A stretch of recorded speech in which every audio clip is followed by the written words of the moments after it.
Today's world is facing big challenges.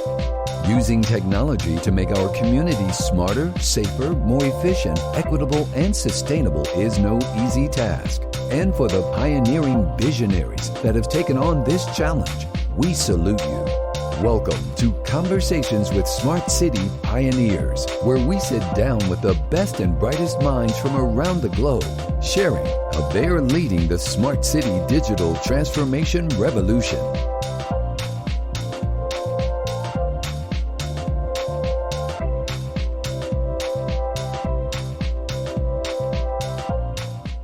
Good morning, Josh.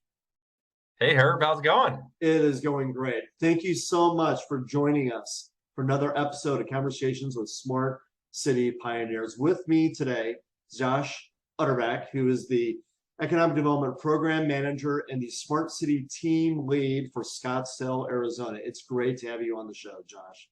Thanks for having me, Herb. Really excited for a conversation, and always great to see you. Well, great. Well, I'm especially excited to have you, Josh, because your background in economic development is phenomenal, because what we found is really smart cities isn't really about the technology, it's about the people. And you're the perfect expert to be able to talk about economic development, given your background and what Scottsdale's doing. So tell us a little bit about your background of how you got to where you're at today. Sure, yeah. So as you mentioned, Economic Development Program Manager. You called me an expert in smart cities. I would say I'm definitely not an expert, but one thing I've learned from being in economic development, they use kind of a phrase that economic development it's a team sport, and I would say smart cities is also a team sport. And so even though when I was tapped on the shoulder to be the team lead for this, I didn't really even know what smart cities was about. I do know lots of other departments. I'm very invested in the business community, and I think that's why Brent Stockwell, our assistant city manager, asked me to be the team leader for it. So I've learned a lot about smart cities, and you're right, it is about the people. It's not just about the technology, but it's about the people and ways that we can make their lives better. So I'm excited to share a little bit about kind of my journey and what the city of Scottsdale's got in store and is already working on right now. Well, thanks, Josh. Well, I know that Scottsdale has grown a lot. I mean, it seems like every time I turn around, there's new construction, there's lots of people. Arizona is a great place to live. Scottsdale is an especially great place to live. I think your population now is about 250,000 people, and Yep. And continuing to grow. And I know with that growth, sometimes there can be some real challenges to managing that growth, especially when people find out that it's a great place to live, work, and play, which is not really a secret for anyone, but more people than ever are finding that out. If you could tell me a little bit, how did you first get into kind of smart city mindset? Because I think you all started underneath Mayor Lane. Yep. And now have a new mayor, Mayor Ortega. And really tell me a little bit about how did Scottsdale start thinking about technology or smart cities and growth? Or tell me a little bit of the journey that brought smart cities to the table for Scottsdale. Sure. Yeah. So you're right. Our population is about 250,000. Scottsdale's unique in that it is a business hub. So we are a net importer of jobs. So of those 250,000 residents, there's about 130,000 that are in the workforce, but more than 200,000 people actually work in Scottsdale every day. So a lot of people are coming into Scottsdale to work in Scottsdale. We've got actually three centers where there's business districts or job centers where a lot of communities just have one. We've got one in Old Town or downtown Scottsdale, one in Air Park, which is actually our largest near the airport in North Scottsdale, and then in South Scottsdale around Skysong. So kind of three business districts, and recognizing that, business is thriving. Technology is one of our primary industries, and we wanted to kind of think forward of what are the ways that we can be wise with the position that Scottsdale's in to move forward in the future. I would note too that before the term smart city was even developed, Scottsdale's actually implemented some really smart elements into what they've done. So a little known fact, but I believe it was 1969. Scottsdale actually invented the garbage truck. So the arm that picks up the garbage truck was developed in Scottsdale, and it was because there was a lot of injuries that were happening when folks had to manually pour the trash into the back of the trucks, and the city manager at the time tasked the waste management department to find a solution for this. Oh my And gosh. they had an engineer that developed it, and opened up the patent for everyone. And it was called Godzilla, was the name of the first garbage truck. So that was a smart city element, even back to the 60s that Scottsdale implemented. They also have done a great job with the green belt. If you kind of go onto Google Earth, you'll notice there's a green belt of grass kind of going through the whole community, and that doubles as flood control.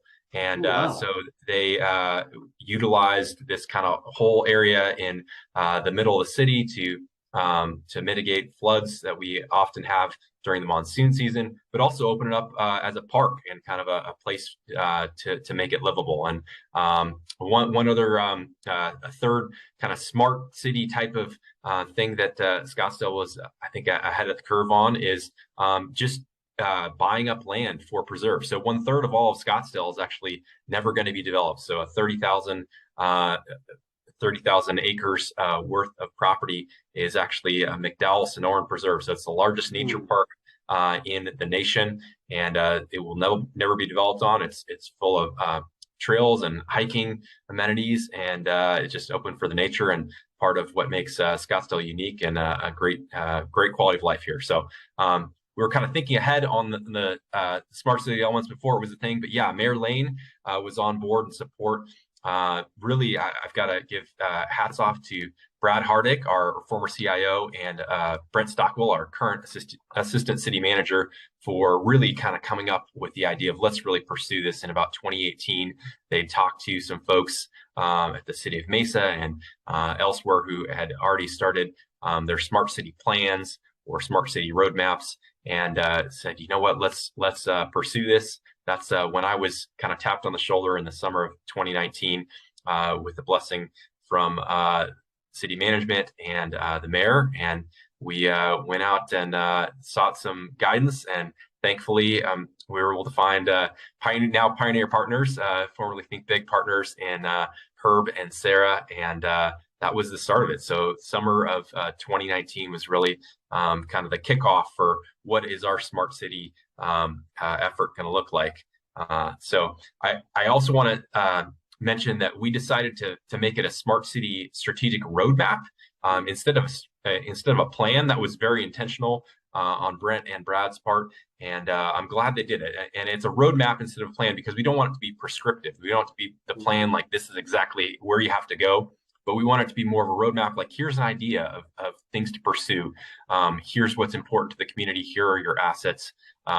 Here are the areas that you are already thriving and that you might want to consider pursuing projects. So really pleased with how it turned out. But that was the kind of genesis of smart city efforts in Scottsdale, and kind of what kicked off the roadmap itself.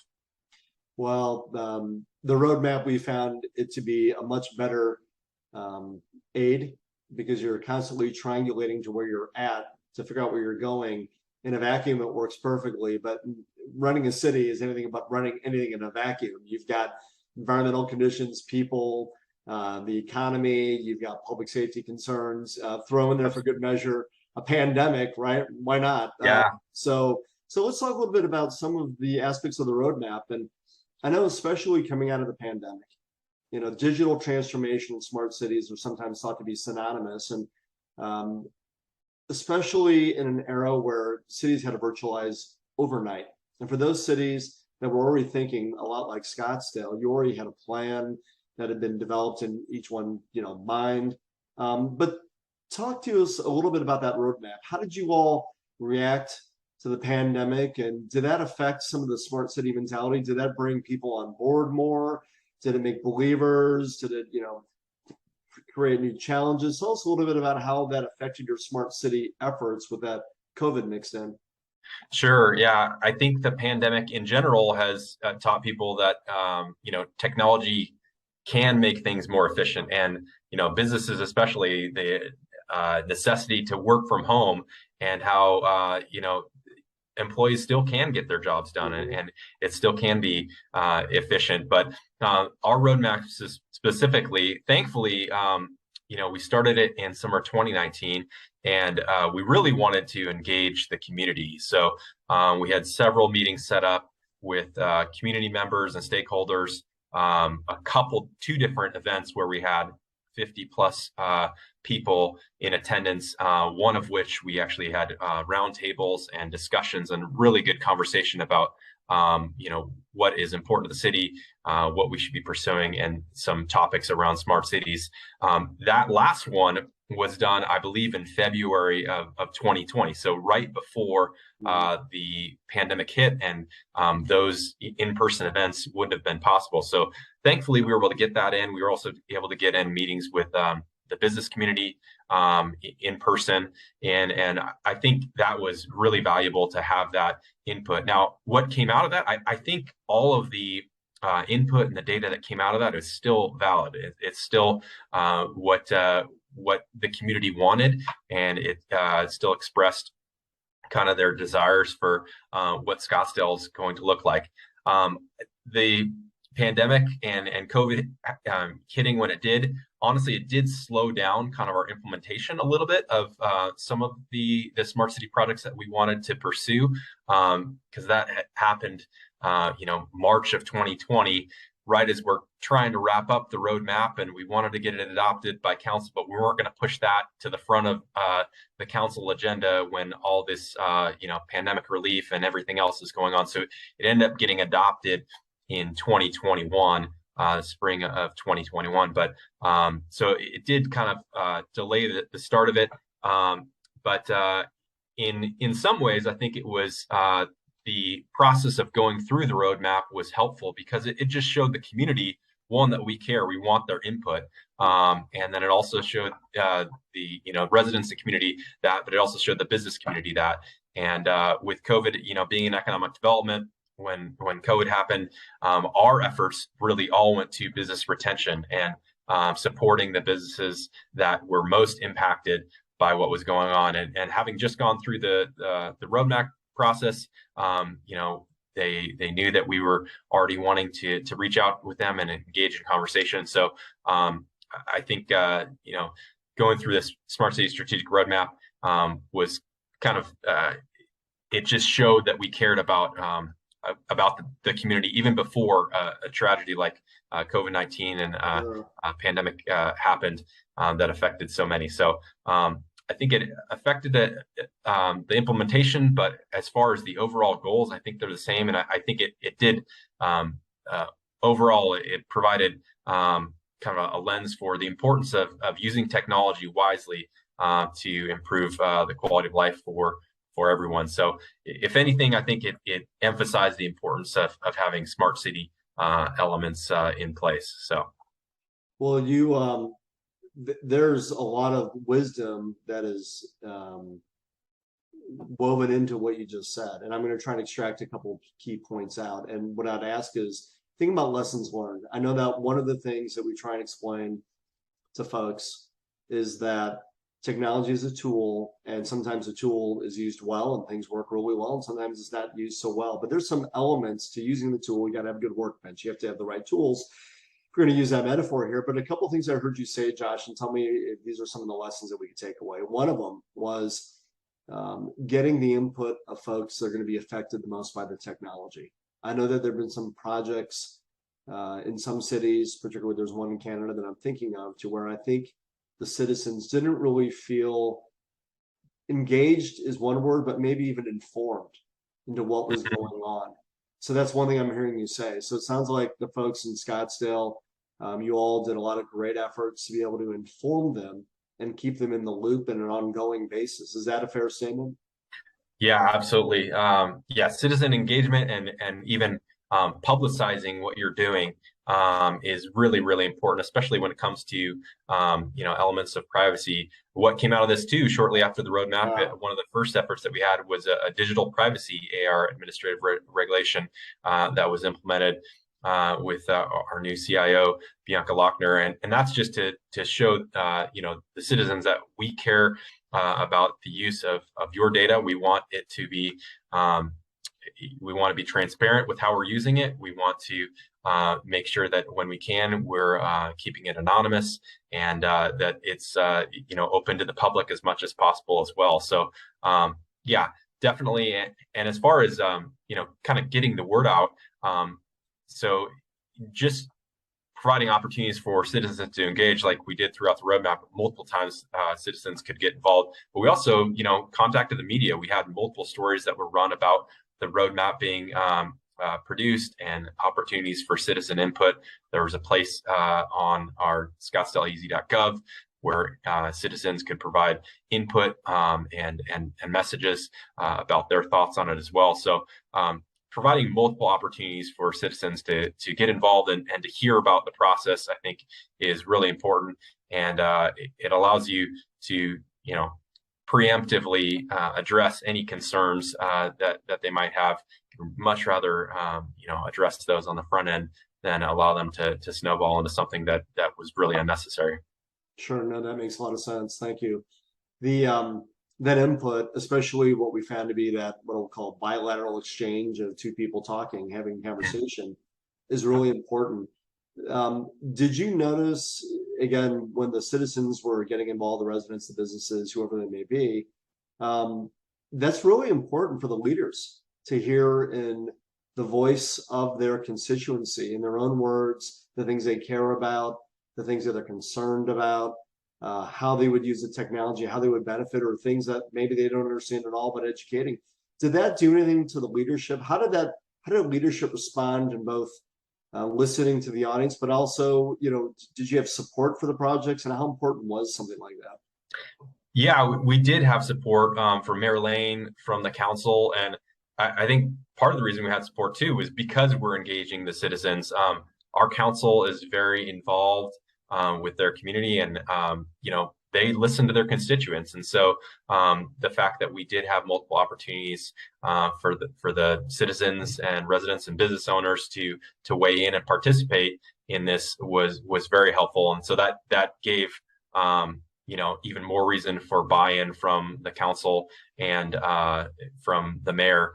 But having city leadership behind it is huge, and they're only going to get behind it, at least in Scottsdale, if the citizens have had opportunities to weigh in and participate as well. And the fact that we're able to kind of address many of these concerns on the front end allows them to know that it kind of has been fully vetted, as opposed to a bunch of bureaucrats coming to them with, here's what we're going to do, and not really having provided the citizens and residents an opportunity to participate. But because we did that, I would attribute a lot of the support from council and the mayor to having involved the residents and the community.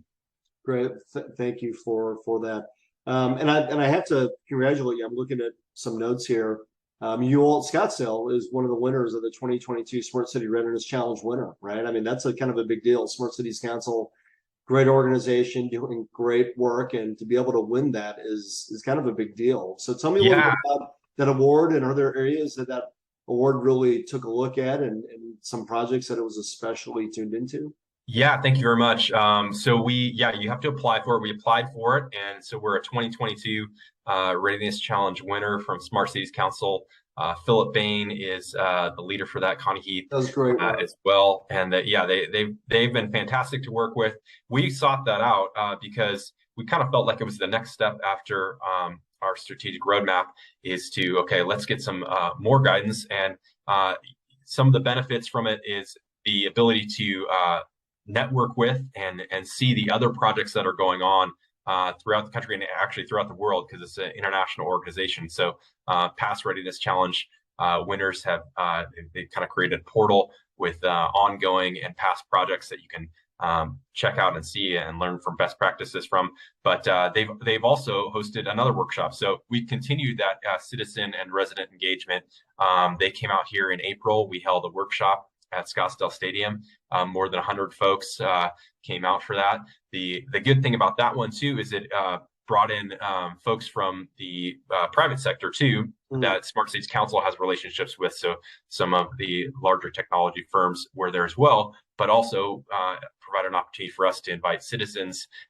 Anyone on the boards and commissions was notified about it. It was open to the public as well. And then the business community, many Scottsdale businesses participated well. So that workshop was great. And the Readiness Challenge will continue on throughout the rest of this year. We're going to have another workshop towards the end of the fall. But it's been fantastic to work with Philip and their group. And one of the things we were hoping to get from the workshop was to really narrow down on which projects we should pursue in kind of this next fiscal year, which started in July 1. And, from that workshop, we by the end of it, we had some brainstorming sessions individually and then kind of came together and we're able to kind of identify 5 different areas that we're pursuing projects in both the Old Town or downtown Scottsdale area, and then Sky Song, which is South Scottsdale, and McDowell, which is a really cool campus with ASU and the business community, but also the surrounding area. But those 5 projects, the areas that they address: public safety, wayfinding, economic development. I'm gonna have to look down the notes here. Sound mitigation, which is a cool project in Old Town, and then also a sustainability park, which is in Sky Song. So those are the kind of 5 areas that we're planning to pursue, and that was really birthed out of that last workshop, and kind of it made it clear that should be our focus for this next year. Well, when I hear you go through that list, and to me, all those roll up, frankly, to economic development and economic vitality. Because if you don't have a safe city, you don't have anything. Nobody's going to go out to Old Town or get out of their car in some parts of town at all if they don't feel safe, I guess. Wayfinding, to me, if I understand correctly, wayfinding, be able to get to and from, whether you're parking your car, navigating from your car to a place of business, retail shop, restaurant, whatever it may be, but obviously be able to get to and from, especially avoiding traffic or congestion or other things. All these are really important. Tell me a little bit about the sound mitigation. That's not something that I hear that often. And yeah, in Old Town, having been to Old Town, what does sound mitigation mean? And tell me why that's important. Sure. So sound mitigation, sound monitoring, this is a unique kind of thing for Scottsdale. Probably only a few other parts of the country would have this type of potential issue for the area. So we have an entertainment district in the heart of Old Town that is known for a lot of clubs, nightclubs, and music that goes on past midnight often. And with several clubs in a row and kind of it's almost a horseshoe area in that entertainment district, they can often get very loud and almost compete with one another for who's going to be loudest. And that sound reverberates, and there happens to be some residential neighborhoods close by. And so occasionally, and sometimes more often than others, those neighbors will be, awakened or bothered by the noise, and there'll be, complaints called in. Then the police will have to go to the different clubs, and it's unclear which club it is that's loud. And so really, we have engaged with conversations with the residents and the nightclubs and the police department, and said, how about we come up with a plan to monitor the sound so that whether your sound is within the allowed range. And if it does get above that, you're notified so that you can preemptively turn it down to hopefully, prevent it escalating to a neighbor complaint. And so they're in the process of that. We are working with ASU on a potential sensor that's going to be installed. But that was something that was birthed out of conversations with not only the residents, but the nightclubs themselves. And it can be a win-win too, because the last thing that the nightclub wants to do is to have to shut down their music entirely, or to have a police officer coming to visit. It's just not a good look for anybody. So they're happy about the possibility of this as well. And they also one nightclub doesn't want another nightclub to have a strategic advantage to be able to Sure. pump up the sound. So Sure. having some fair ways to monitor that and provide some sound mitigation for the neighborhood is a positive thing. And I'm learning a little bit more about sound. I guess it's not necessarily the bass. It's like the treble, that it's certain wavelengths, whether it's the high pitch or low pitch, travel more, and then it depends on whether it's cloudy or not cloudy too. And so there's a lot of different elements that can go into it, but we're excited to get some sensors up and to have kind of a communication loop so that everybody can be on an even playing field, and hopefully have less neighbors that are bothered by the noise from the entertainment district there. That's interesting.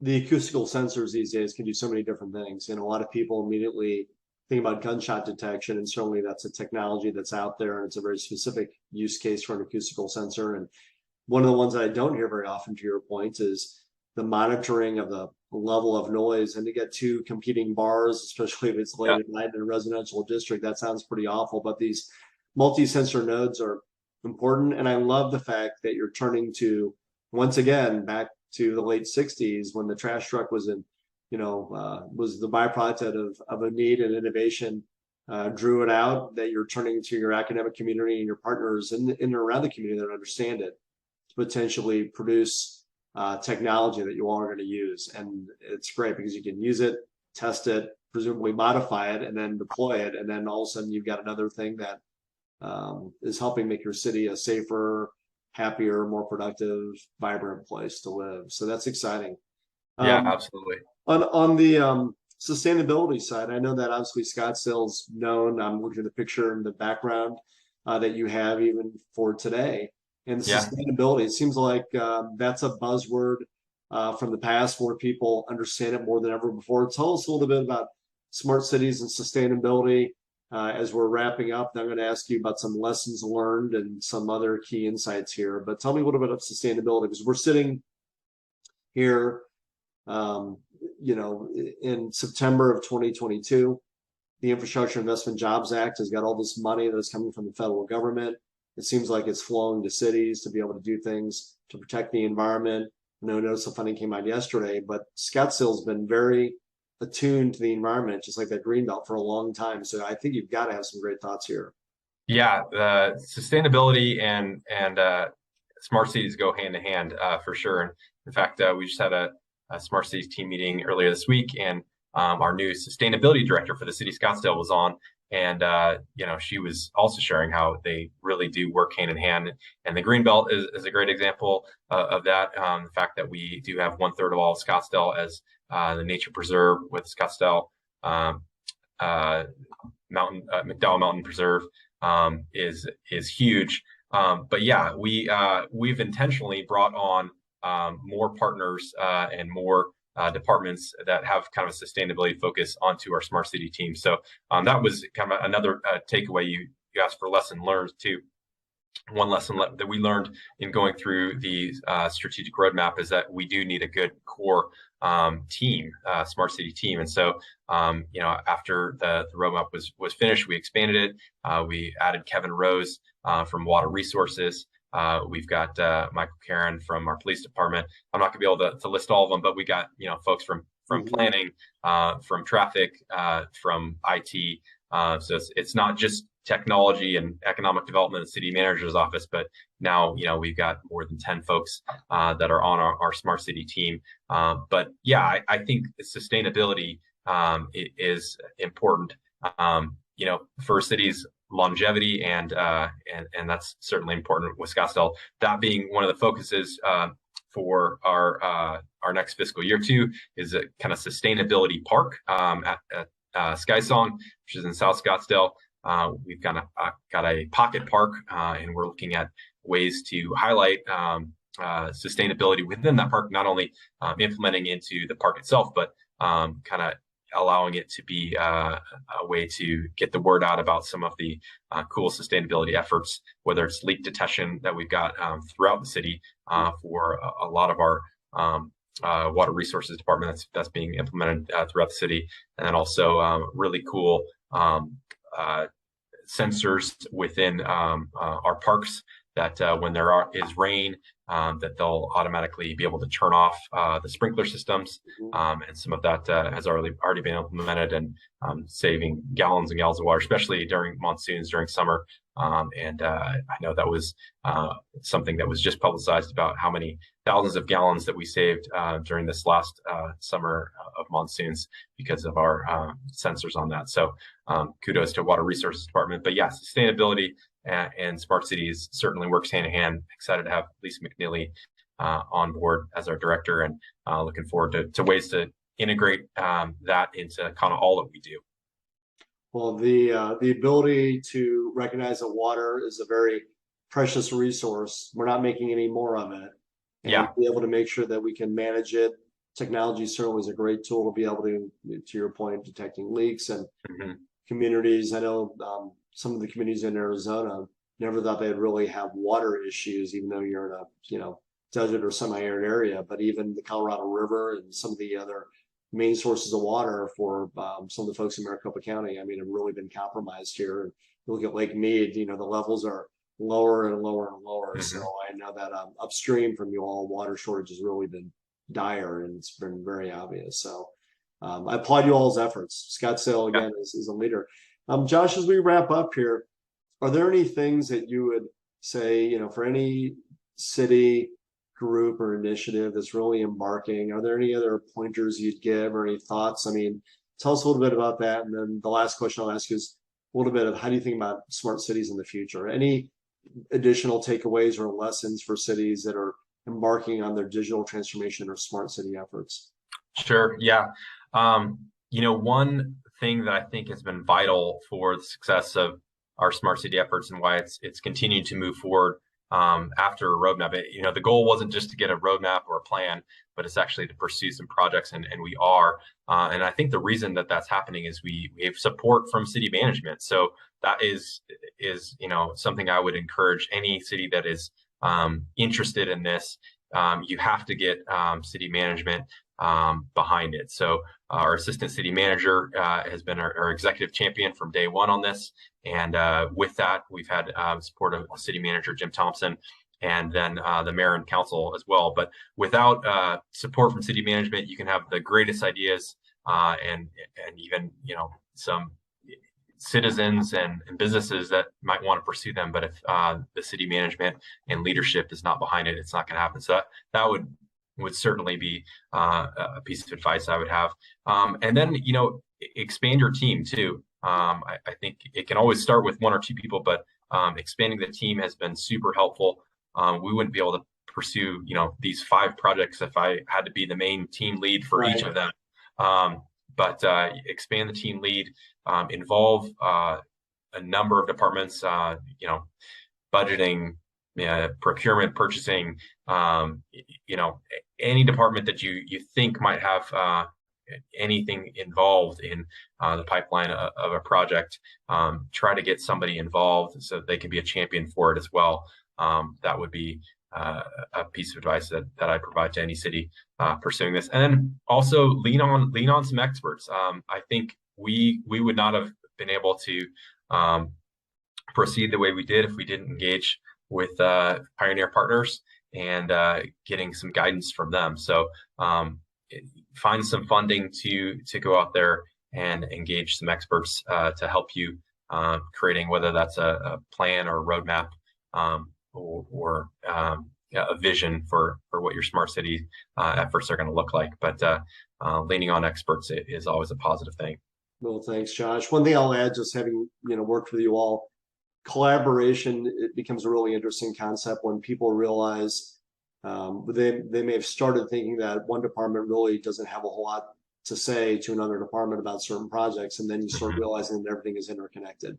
Yep. That removal of the mentality of working in silos, breaking down those silos, whether it's sharing costs and budgets go further, or realizing one technology, one piece of data can append and enhance another piece of data.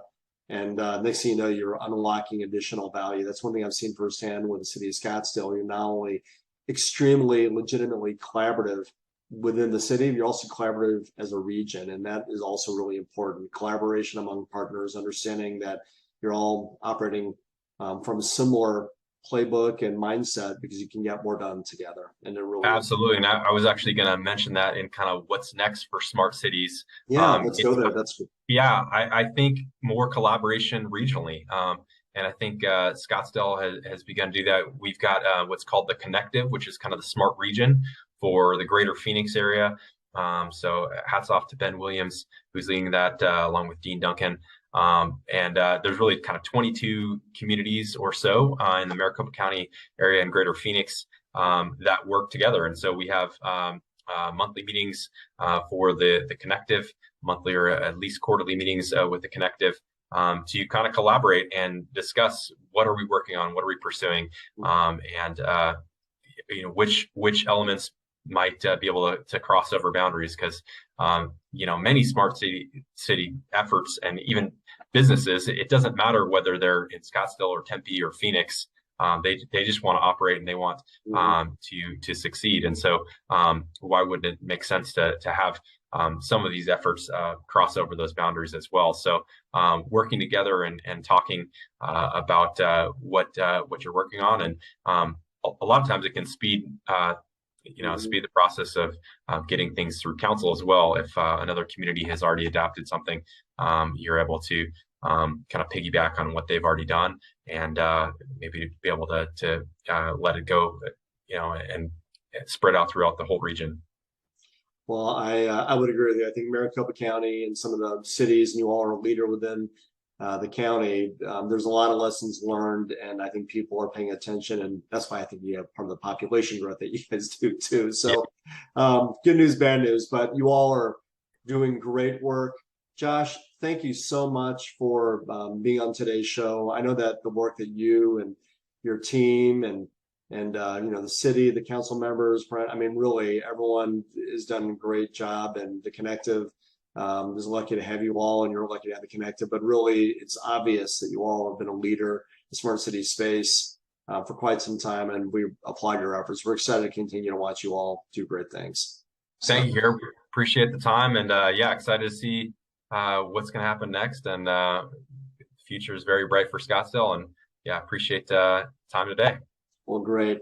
Well, everyone, that wraps up another segment for Conversations with Smart City Pioneers. Again, we had Josh Utterback, who is the Economic Development Program Manager for the City of Scottsdale, Arizona. Join us next time for another conversation talking about smart cities. And until then, take care. Thank you.